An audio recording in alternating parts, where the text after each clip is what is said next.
Hey everyone, and welcome back to another video.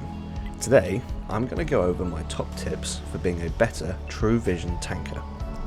Tip number 1. Play as if you're always spotted. In the World War II game mode, you can afford to sit in the open if you know you're out of detection range, which is exactly what these guys are doing here on screen, but true vision does not allow us this luxury. Always move to cover, and where possible, always remain behind cover when manoeuvring. If you have to move in the open, do what you can to minimize your silhouette and move as quickly as possible.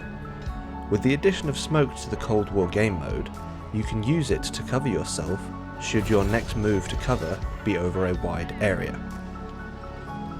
Tip number 2. Look for unnatural geometric shapes. If you look at the elements that make up the map topography, such as rocks and bushes, you'll notice that none of them are comprised of arcs or straight lines. Tanks are comprised of very unnatural geometric shapes, such as straight lines and arcs. This means that if you can conceal yourself in a bush or just behind a rock, you can be seen by anyone looking for the unnatural outline of your vehicle. If you want to use a bush for cover, sit behind it, not in it. If you're going to use a rock for cover, expose as little of your tank as possible so that the natural outline of your vehicle is as small as possible. Tips number 3 and 4 are fairly close together. Tip number 3. Once you've made it to a forward position and you need a target, sit still and watch for movement.